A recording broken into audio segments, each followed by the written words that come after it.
sa buhay, anuman. Andiyan ang Diyos kasama mo.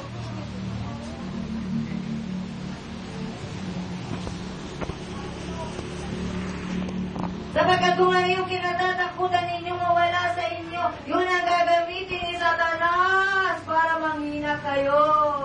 Amen! Takot na mawala ng pera. Aalitan ka ng pera.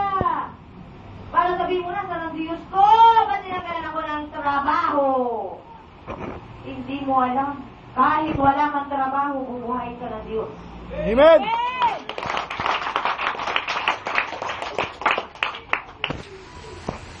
God is good. All the time! Amen! Hindi yan ang trabaho sa good ang God. Kahit wala kang trabaho, good ang God. Amen!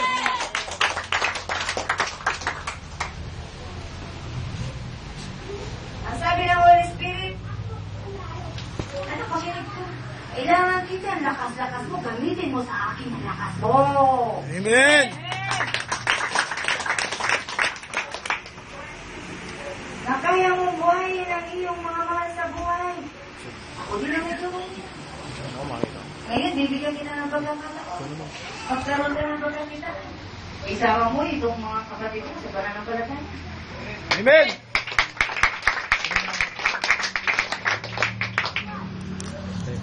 Ang Diyos ay nagtuturo sa inyo ngayon. Tinatanggap niyo ba? Ang mga aralin na yan. Amen! Paano ko sabihin ng Holy Spirit, huwag ka nang bumalik sa linggo? Mawa siya. Purihin ng Diyos. Amen! Kapag gumagana na ang aral sa inyo, ano ko sabihin ng Holy Spirit sa'yo? Wala ko yan, magkamaliwala siya. Anong gagawin, no? Anong gagawin mo sa kanya? Tuk! Ha? Daw po siya, di ba? Sino daw mo? Si Jesus o siya? Silang dalawa! Amen! Pero sabihin niya, pag pumunta ka doon, iiwanan kita. Sabihin niya sa iyo, ano gagawin mo? Purihin ang Diyos! Amen! Purihin ang Diyos! Makinig kayo! Alam niyo ba, na ang gusto ng Diyos ay masaya lahat ang nilikha niya? Makinig kayo. Nilikha ng Diyos ang tao para maging masaya, hindi para lumungkot. Sino ang gumagawa ng ikalulungkot na tao? Tao mismo. Satanas. Pag-ingat kayo malulungkot-lungkot dyan, ha? Nalulungkot kasi ng pera. Nalulungkot kasi iniwan ng mahal sa buhay. Hindi naman kayo iniiwan ng Diyos, bakit kayo malulungkot? Amen!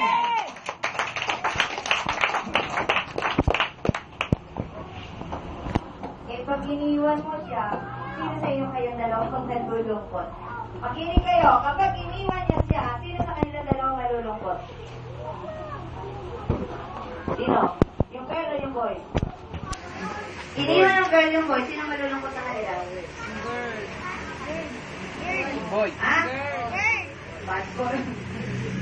Hindi kayo. Kasama niya si Kat. Iniwan ng girl si boy. Kasama ng boy si Kat. Iniwan ng girl si boy. Sino malulungkot? Girl! Ulitin natin yun. Amen! Ayaw ng Diyos na malungkot ka. Huwag mo siyang iiwan. Kaya pag pumunta siya, sumama ka. Ulitin! Amen! Kasi magtutwis yung mind mo. Naman kang pumunta, eh siya, nakapit na siya. Okay? So sabihin niya sa'yo, tara na, mahal kita. Mahal ko si God. Tara na, sama tayo dalawa. Amen! Marami pa ka na ang kaaway. Makinig kayo, ha? Ang Diyos nagtagumpay na 2,000 taon ang nakararaan. Ang gagawin nyo na lamang, susunod na lamang kayo. Mahirap pa. Mahirap pa! Hindi! Hindi! Amen! Pinakita na ng Diyos ang dadaanan nyo. At ang liwanag na nagliliwanag ay liwanag ng Diyos.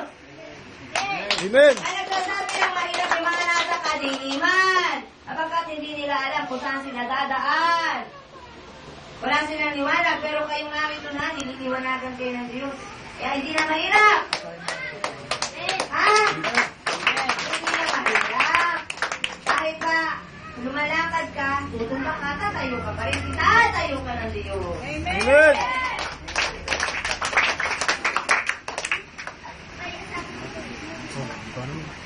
Gusto lamang ipalam ng Holy Spirit sa inyong lahat na narito ngayon.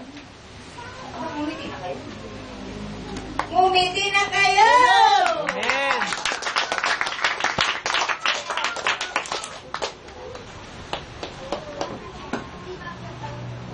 Sabi ni Jesus Christ, anak, hindi ka ngumiti. Hindi rin ako ngingiti. Gusto mo ba? Hindi nakangiti ako yun? Hindi po. Hindi po. Sino ang gusto nakangiti ang Diyos? Amen. Kaya bawat galaw mo, iisipin nyo, napapangiti nyo ba ang Diyos? Segundo, bawat segundo, napapangiti ba ninyo ang Diyos? Kung siya'y ganito ang nagdaramdam, Amen. may kapatid na dadalo na sabihin, kapatid, mahal kita kahit nagkaganyan ka. Amen. Mahal kita kahit wala ka nang ibibigay na pera, sapagkat mahal ka ng Diyos! Amen.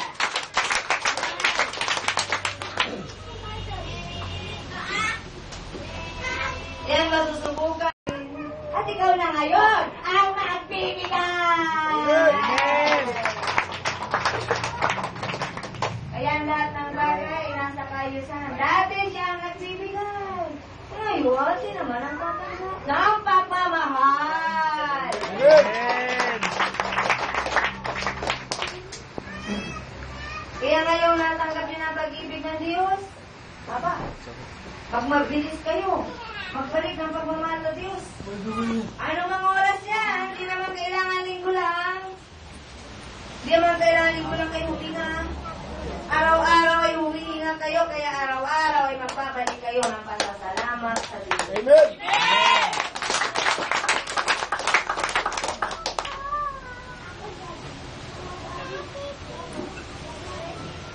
Sa pamilya nitong Ripien, sino sa inyong mag-asawa ang tatamarin pumunta dito? Sino sa inyo ang nagsasabi, magbihis ka kayo? Pareho kayo. Okay, magunahan kayo ha. Kapagkat may reward sa Diyos. Amen. Ako yan! Launa naman na madaling araw. Mangalapit ka na. Ready na ba yung mga salita natin?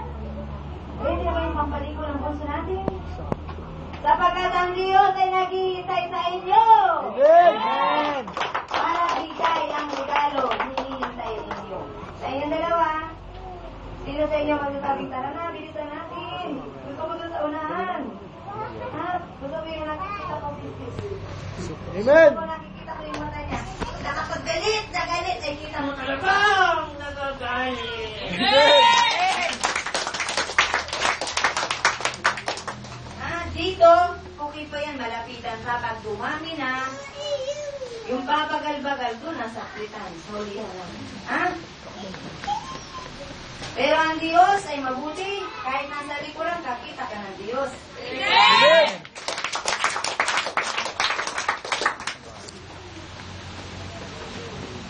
Mali ka. Bakit ka bumayag na hindi sumama ang ama mo?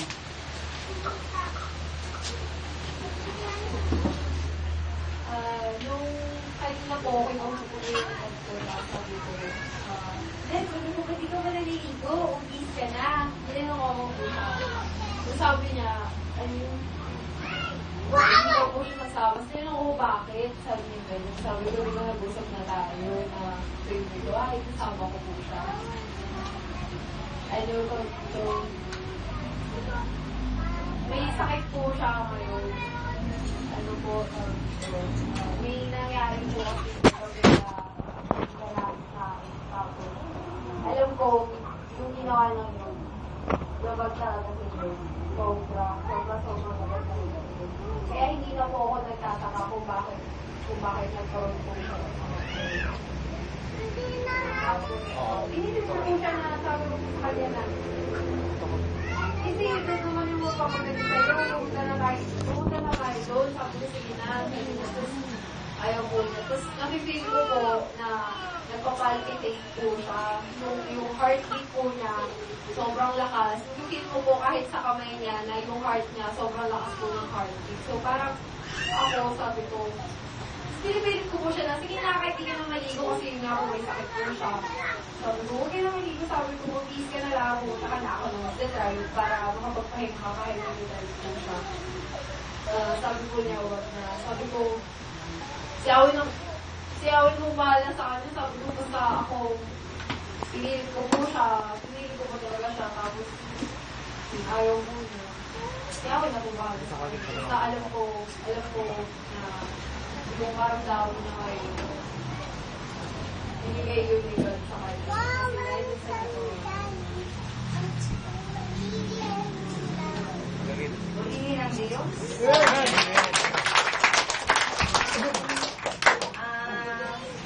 Itinulog po ng Diyos na ako na lang. Ganito po yun. Sa mga hindi pa po nauunawaan itong gawain ito, wala po ako sa posisyon na pilitin kayo. Wala po kami kasunduan na pilitin ng tao na maniwala. Na sinabi po ng Diyos na humayo ka, ako ang magsasalita, ako ang gagawa. Ang tanong ko po sa Diyos ay simple. Panginoon, paano kung hindi sila maniwala? Na ikaw nga, yung kausap nila. Ang sagot sa akin ng Holy Spirit is, okay lang. Napakabuti. Okay lang daw kung hindi kayo maniwala. Pero may babala. Ang babala, paulit-ulit na sinabi ng Diyos. Pero, babalaan mo sila.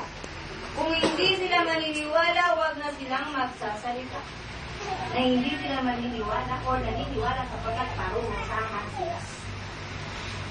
Kaya pinapaalam ko po sa lahat, baging datingan man kayo, o bagong dating. Kung di po kayo naniniwala dito, na ang Diyos na yung tinig, okay lang po, sabi ng Diyos, okay lang, wag lang kayong magbubuka ng bibig na against doon sa Holy Spirit. Against doon sa tinig. Kapag yung tinig po yung aari ng Holy Spirit. Wala po kapatawanan. And gusto ko pong ipaalam sa inyo, meron akong ginawayan ng buhay. Uli na Diyos. Amen. Meron akong taong binawian ng buhay dahil sinabi kong hindi siya naniniwala dito sa gawain ito. At ang sabi po ng Diyos, siya ang bahala doon sa tao niya. Ayun po, ando na. I-review na. Yung tao na yun. Amen. Kaya po, ako po, sa tagal ko na, ipinaglalaban ang tinig. Wala po akong pangamba sa sarili ko. Ano man ang mangyari, basta go ako. Nasa sa inyo kung sasama kayo. Nasa inyo po yun kung sasama kayo. Sa tinig. Wala po akong pipilitin na di ka na. Kaya sa mga anak ko sa gawain, hindi ko galing mamilit. May ilan-ilan lang. Pag ayaw nila, okay lang sa akin. Pero oras na gumawa kayo ng hindi ko nagugustuhan, kasama ang loob ko, may mangyayari sa inyo. Purihin ang Diyos. Amen. Eh, nasa ninyo sa mga loob ng lingkod, hindi yung lingkod ang gumagawa. Yung Espiritu ng Diyos na nagsasabi, anak ako bahala sa iyo. Amen. At sino bang kalaban o lalaban sa iyo, ako ang kalaban. Kaya ako po ay nalulungkot kapag may taong hindi naniniwala sa tinig. Ano po? Alam ko po yun, kapalit. May mangyayari doon sa tao. So, sa madaling salita po, sa inyong pong bagong dating, decision po ay nasa inyo.